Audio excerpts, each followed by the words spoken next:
Alrighty, it's 11 o'clock. This is Eric Anderton. Thank you for joining me today for how to build a simple, powerful succession plan for your construction company. 11 o'clock on the Pacific Coast here in the United States of America. It's a beautiful day in California. The rain has finally stopped, and we're ready for spring. My kids are playing baseball, and looking forward to kicking some butt here, spring and summer. I'm sure the jobs that you guys are running are getting up and going again after a bit of dampness here on the West Coast. So I really appreciate you taking the time to join me for the webinar here today. We're going to go through this content, and I think you'll find it extremely interesting. So as we're going through the process here today, I just want you to have a particular mindset that this time is your oasis. It's a time for you to put away the smartphone for just a few minutes, stop answering email, grab a pen and a piece of paper if you're able to do that, and focus in on working on your business. And particularly when it comes to succession planning, we're talking about the future and what you're doing today to prepare for the future. And before we get started, I just want to say that succession planning is a deep challenge. It's something that requires a lot of hard work, but I know a lot of you guys here on the call, and I know you're not afraid of hard work. So that is why it's a very good thing to have a clear process that you can use to help you with your succession planning. And really, we have a simple 3-step outline that we use in terms of succession planning. Number 1 is the preliminary work. Number 2, you've got to get your house in order. And number 3, we're going to talk about traditional succession planning. And we don't mean traditional in a bad way, we mean traditional in a good way. So just a little bit about me. My name is Eric. I've been helping construction companies build profit and people since 2004. I like to think of it in a little more direct way. I've been helping contractors kick ass and make money since 2004. And the 3 ways I do that is very simple. Executive coaching, one-on-one mentoring with executives in the construction companies, leadership development. I'm currently in year 2 of a leadership development program with one of my clients. We started off with the top executive level, and now we're down to the mid-managers. We're having an awesome time as far as that's concerned. And then I also help you grow your business with strategic planning. And of course, these are some of the folks that I work with, from $500 million subcontractors and general contractors to smaller companies that are in the $10 to $20 million range.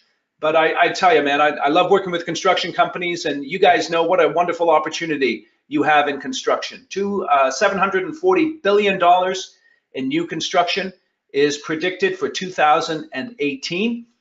And so that means that you guys are probably pretty stuffed as far as work is concerned at the moment. And you don't need me to tell you that construction is challenging. It's really interesting, 2004 to 2007, I don't know if you remember it, but this is when I got into, working with construction companies, and everybody was a genius back then, right? You just kind of showed up and started making money, and everyone thought it would go on forever. You know what human beings are like. And then all of a sudden, from 2008 to 2012, everybody was a dummy, right? And it was really, really difficult. People had to be laid off. We basically lost a whole generation of skilled people in the industry because they left construction because there was no work and they went to find work. And that's an issue that's still affecting us today. From 2000 to 2013 to 2019, things have been pretty good. I mean, I hope that things are going well for you. Again, I know many of you are here on the call, and I know that business is good. I see your trucks wherever I go. I work with some of you guys. I know that things are going well. Now, when business is going well, there's lots of challenges, but there's lots of opportunities as well.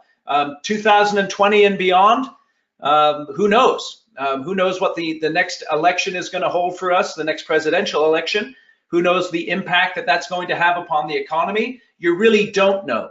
But one of the things you do as a leader is you plan. You think about the future, you plan for the future, and one thing is true, time is passing. So, right, if you look at the US labor force, you see the boomers on the top line here, and maybe you're a boomer here on the call. Boomers are beginning to fade out of the workforce.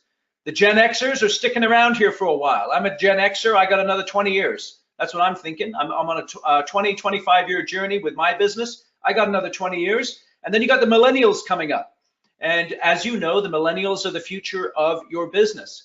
So whether you are in senior leadership of an organization or you're one of the partners or owners of a company, this is the reality. Time is passing. You're not as young as you used to be. That's probably a good thing in many ways, but you are not as young as you used to be. Time is passing, and you've got to consider, what am I going to do with my business in the next 5, 10, 15 years? And that's what succession planning is all about. And when it comes to planning, I really want to emphasize this quote from George Patton. A good plan violently executed today is far better than a perfect plan tomorrow. Let me just share statistics. This is a recent study from FMI. 43% of people who own construction companies, they plan to sell their company to their employees. 16% they plan to sell or gift it to family members. 8% are looking at a third-party sale. 5% are selling both to family members and employees. 4% they're just going to, sell the equipment and sell the land and ride off into the sunset. It's interesting here. 24% they're uncertain at this point. They're uncertain. So if someone was to ask you what you're planning to do with your company in terms of succession, what would you say? Okay, if you could just chat that into the box. I'm not going to share your name or anything like that with anyone, but what would you say is your plan if you were to pick from one of these 6 options in terms of your business? Family. Okay, excellent. Family. Thanks very much for that response. Okay, looks like someone's looking for an outside sale. That's very interesting. Okay, that's a deeply challenging thing. You see that 5% or 8% plan to sell to a third party. I tell you, I work with one company. They're an ESOP, so in effect, they're selling it to their employees over a period of time. So there's a variety of different things that you can do as far as that's concerned. Employees and family, yeah. So it's kind of a combination. Yeah. So it's very interesting. Think about this. This is another part of the FMI study. Where will your successors come from? So 77% say internal candidates. 17% say an equal proportion of internal candidates and outside hires. 2% outside hires, 5% are not sure. Okay, so think about this for the moment. The vast majority of construction companies, when they think about succession, are looking internally. They're looking internally. So here, let me ask you another question. Feel free to answer this. I will not share your name with anyone on the call here, but have you identified internal candidates who could take over the business and run it at an executive level sometime in the future? Just give me an answer to that. Have you identified those internal candidates? Interesting. Looks like some people have. Yeah, okay, excellent. Internal candidates identified. You may not be sure. Perhaps you are looking at the outside hire. Yeah, not sure. Yeah. Thank you for being honest there. So it's interesting, isn't it? If you're not sure, succession planning has a part to do with finding out. Okay, so some people aren't sure.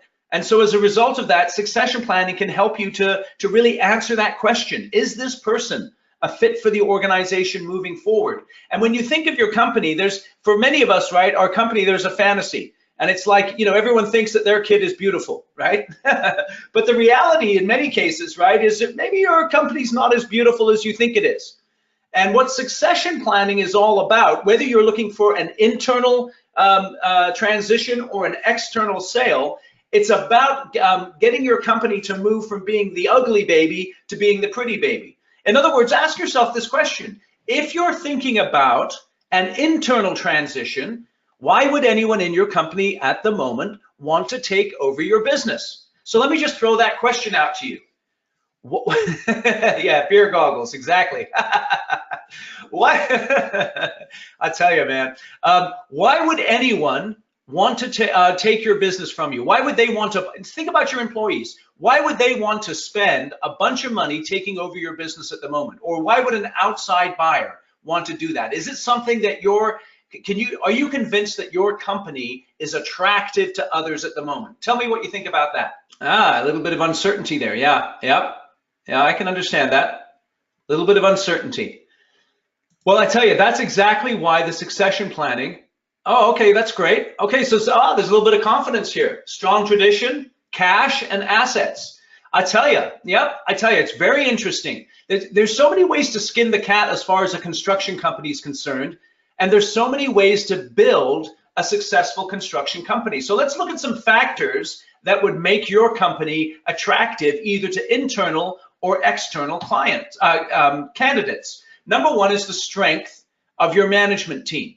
Okay, so think about that for a moment. To prepare your firm for a transition, you have to have a strong management team. Okay, so the strength, depth, and duration of the management team are among the first questions people ask when they're looking to either acquire or transition into an organization. Okay, so if one or two owners or managers are actively managing multiple aspects of the business and they're seeking to retire shortly after the transaction, what is the buyer actually acquiring?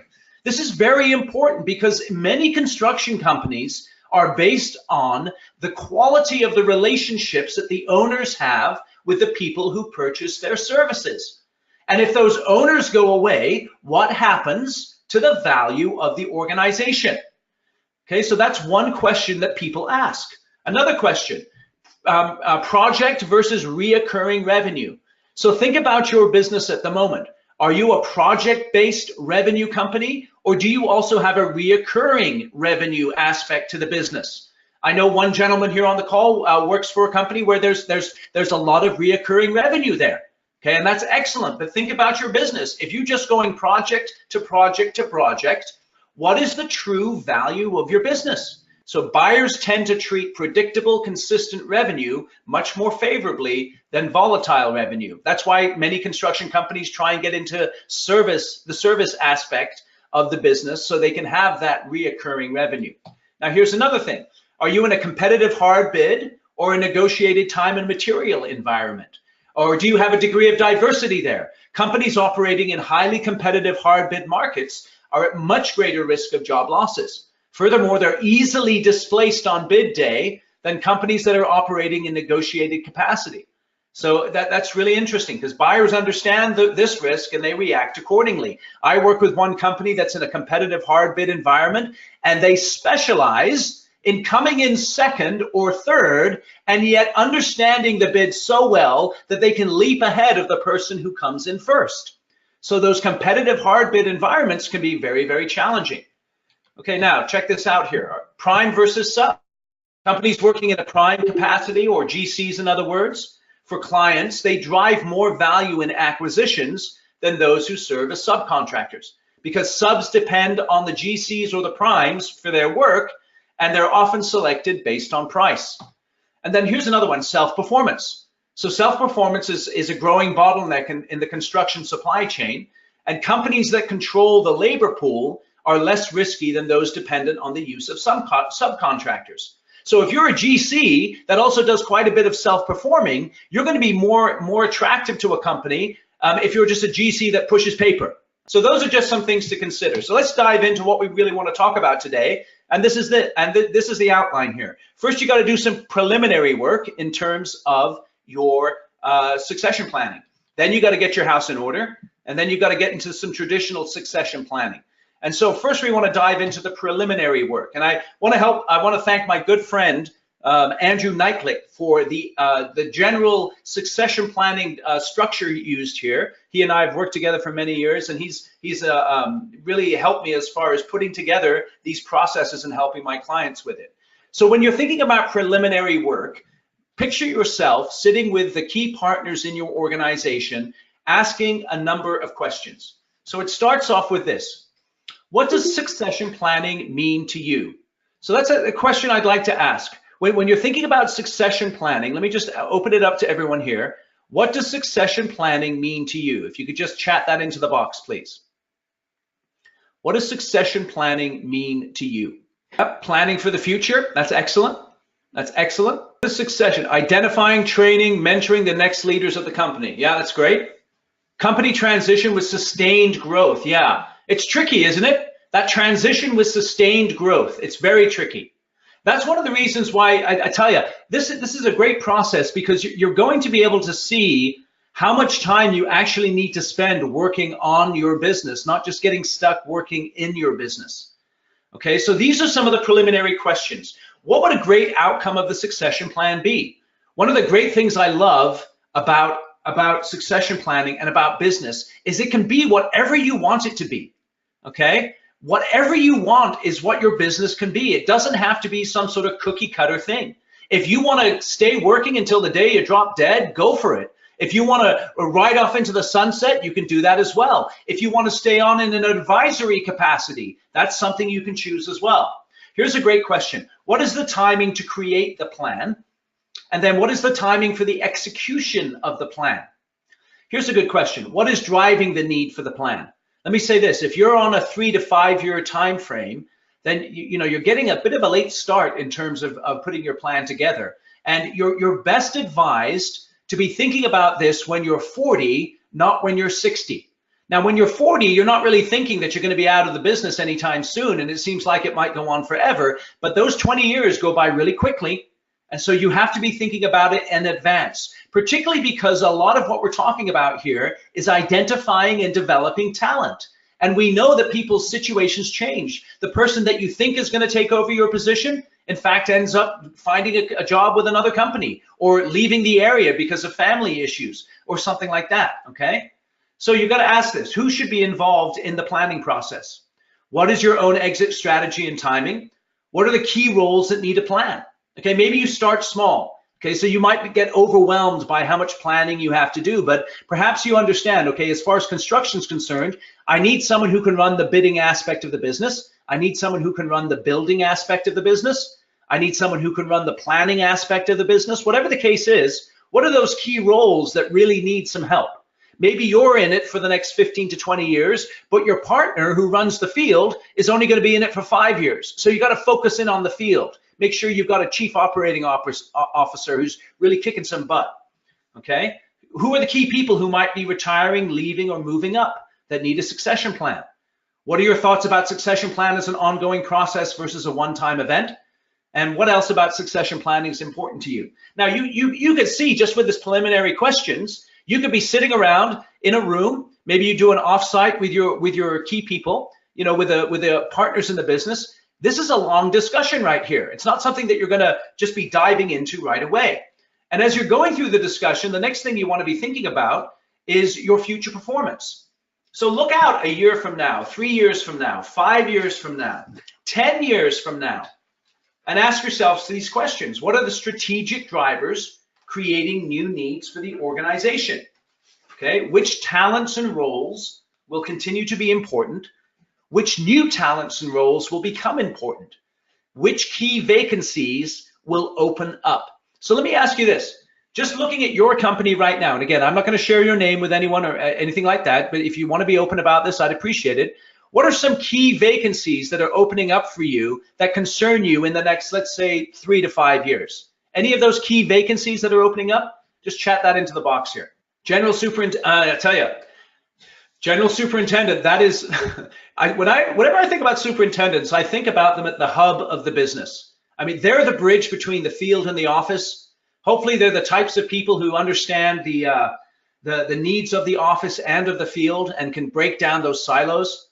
Area manager, general superintendent, regional manager. Yep, I tell you, these are all critical positions in your organization. And if that's the case, you have to focus in on it right away. So whether it's 1 year, 3 year, 5 years, the train is coming down the track. You know what I'm saying? And you don't want to get hit right in the head by the train. You want to be able to nip out of the way and jump on the train so it can take you where you want to go. Okay, so you have to be able to define future performance.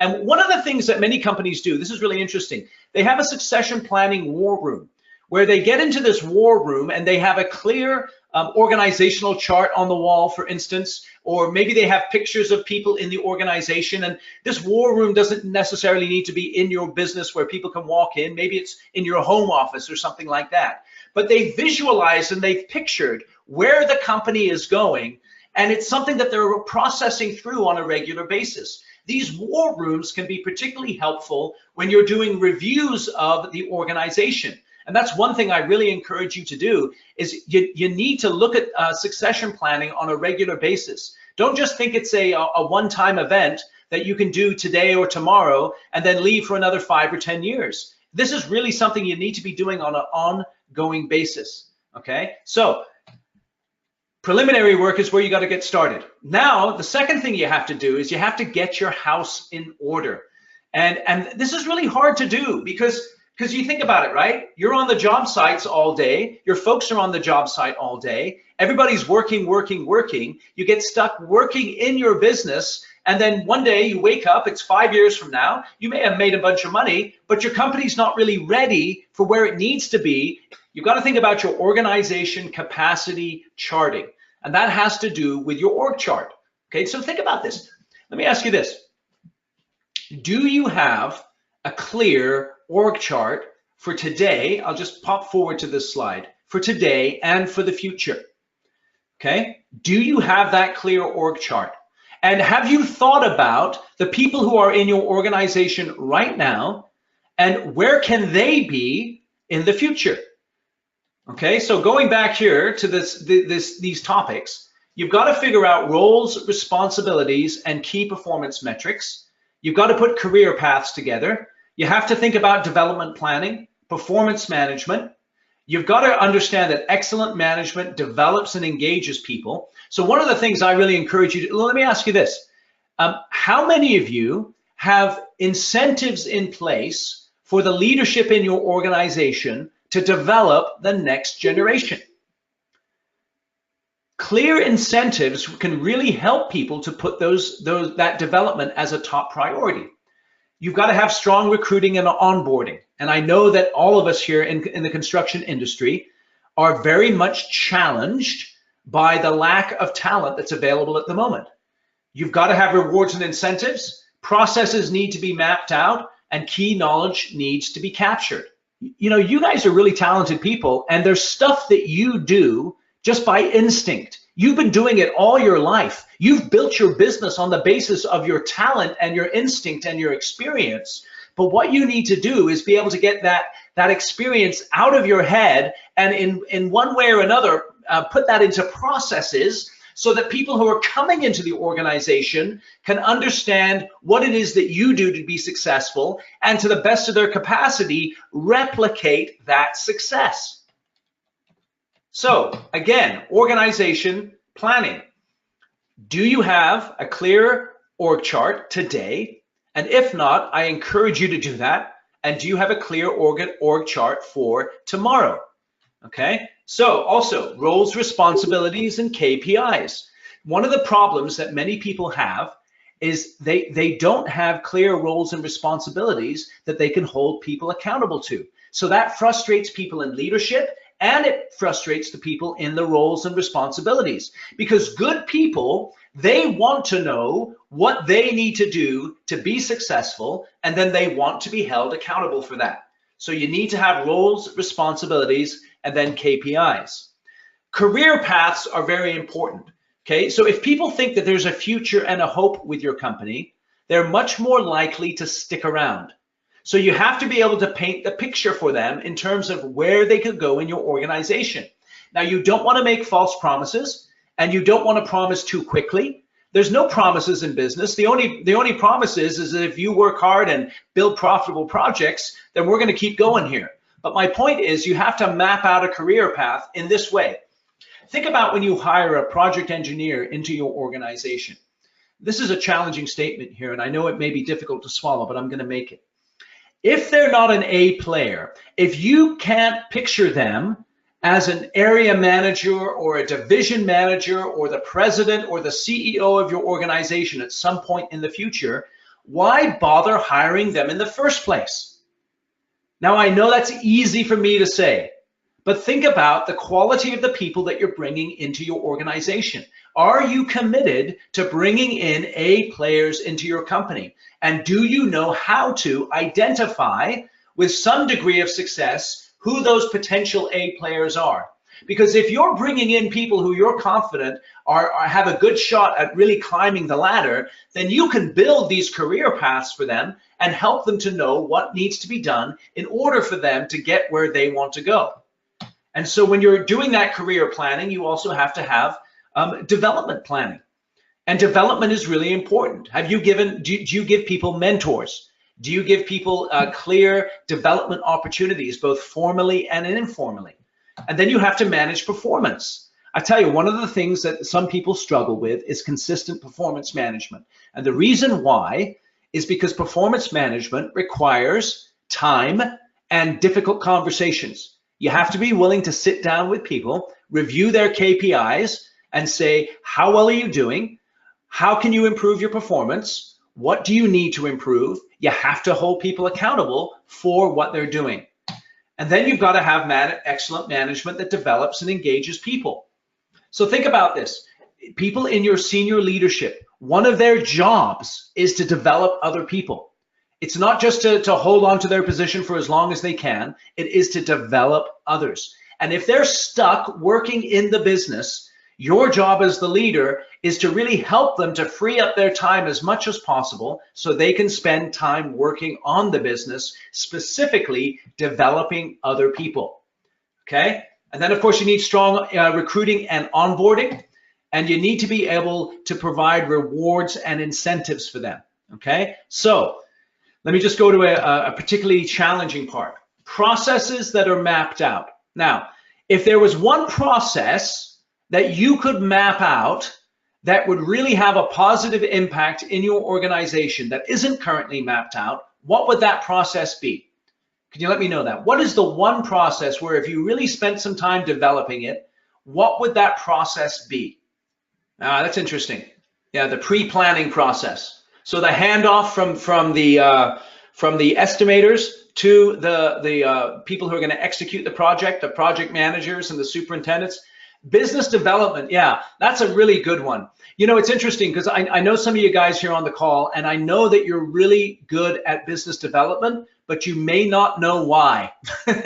It's just instinct for you. It's something you've done over the years. And so once you've got those processes mapped out, then the next thing you need to do is you need to capture that key knowledge, okay?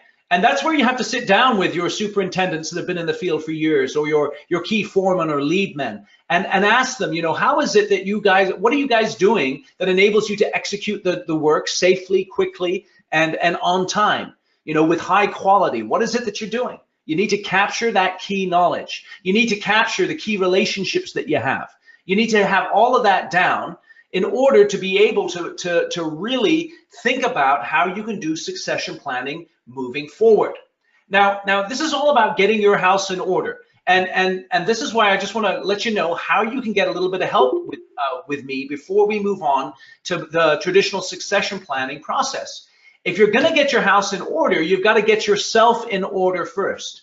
And this is where the construction leader's dashboard comes in. So what you can do is just sit down with yourself. And I know we've got multiple people on the call here who run construction companies. You should be able to sit down with yourself and go through this construction leader's dashboard and clearly identify your vision, your mission, your values, your edge, the initiatives that you need to work on, your personal performance metrics, the key relationships that you need to build, and your own development opportunities. And you can frame this in terms of developing the succession plan, because your succession plan is not just going to happen overnight. It's going to be something that requires some thought and some development, and it starts with you getting really clear on what you need to focus on in your leadership. So if you'd like to be able to just walk through that construction leader's dashboard with me, what you can do is just go to this web address right here. It's ericanderton.lpages.co/CLD. Now, and what you can do there is you can book in a 1-hour conversation with me to go through the construction leader's dashboard. Now, I normally charge $597 for this, but if you book it before the end of the day today, I'll do it for you at no charge. Okay, and so I just chatted in the link that you can go to look at that page and then go directly to my calendar and book in a time. And welcome to do that, okay? So that's one way that you can get help. All right, let's get back to the outline here. So we talked about the preliminary work. We talked about getting your house in order, and I'm happy to help you with that if you'd like. Now let's talk about traditional succession planning, okay? Here we go. So first thing you need to do is address flight risks. Now, let's just be honest right now. Does anyone here have a flight risk in their organization at the moment? Someone who you're just a little bit unsure whether or not they're going to stick around for the future. But the first thing you need to do is address flight risks, and we're going to get into that a little bit. Then you've got to identify roles for succession. You've got to choose those internal high potentials. You've got to consider roles that need to be filled from the outside. You have to develop and test candidates, and then you have to put together an overall plan, okay? So let's look at the flight risks. Now, think about this real quick. I know a couple of you responded in terms of the flight risks, and this is absolutely confidential. I won't share this with anyone else, but why do you think they're a flight risk? Can you give me some input there? Why do you think they're a flight risk? Too many opportunities elsewhere? Ambition higher than the opportunity. Ah, that's a tough one. That's a tough one. So maybe you have someone who has great ambition, but the opportunity isn't there for them to take the spots that they want at the moment. That's a tricky one. That requires a lot of thought and a lot of conversation with the person. So perhaps you can go through this process. What motivates them? What is the best approach to keep them? And who is best suited to engage them? So going to the one, I won't mention your name, but what are your thoughts here on the one whose ambition is higher than the opportunity? What do you think is the best approach to keep them? That's an interesting question. If you can just chat that in, if you want to engage with me there a little bit, what is the best approach to keep them? What do you think? And if anyone else has some input on that, feel free to chat that in. But let's take that one case study here. Someone whose ambition is higher than the opportunity. What's the best approach to keep them? It's interesting. I was working with a company just a little while ago, one of my clients, and we were talking about one of these situations where let them make up their own job. Okay, interesting. Let them make up their own job duties and tasks. Okay, so perhaps they can do that, and then you can look for opportunity for them to expand their horizons internally. I know one of the things that one of my clients recently did for someone who wasn't promoted to a level that they wanted to get to, but they want them to stay in the company because they're awesome, is that they really emphasized to them the mentoring opportunities that they had in the organization and made sure that they understood that they were a valued part of the organization as well. So if you're thinking about someone whose ambition is higher than the opportunity, what can you do to keep them? That's a very, very interesting question. Okay, and another question you want to ask is who is best suited to engage them? So who is it that you can step up? Who is it that can step up and even mentor them and encourage them and stay close to them so that you're not waking up one day and a good performer who you would like to move up perhaps in the future one day just leaves. Okay, so you've got to address those flight risks. The next thing you have to do is you have to identify roles for succession. Now this is important. Which roles should always have people being developed as successors? Which roles need a plan now? What are the talents required for each role? Who are possible candidates? And what are the next steps? Okay, so let me just ask you guys again here, and I appreciate you guys are interacting awesome here today, which is great. Which roles in your company should always have people being developed as successors? Even if there isn't a need today, what are the roles that need people being developed for the future? What are those key roles, in other words? Can you give me some feedback on that? Yep, superintendent, absolutely. That's a key role. Yep, project executive. I tell you, developing your project managers into project executives. Yep, those executive roles. I tell you, any executive level position, exactly. It's so easy just to get stuck in your own little world, and you've got the weight of the world on your shoulders as an executive in the organization, but who's taking your spot? You don't want to be the hero in your organization. You want to be developing other heroes. You want people who are up and coming and are able to deal with the tough challenges. And that's what executives do. They deal with the tough challenges and the tough decisions. And you've got to be thinking about how you can be moving people into those roles as you grow your business and as the business moves forward. So you've got to choose internal high potentials. And I'm going to be sending you this PowerPoint here. And it's really great. You think about it, it's real simple. Put their name, their current role, roles they could fill, top needs as far as development is concerned, possible mentors, how to challenge and test them. I tell you, people need to be challenged. Perhaps you've got someone working on a particular project type that they're very comfortable with, but maybe you need to move them to a different project type, working with maybe a challenging customer to see how well they respond in a tough area.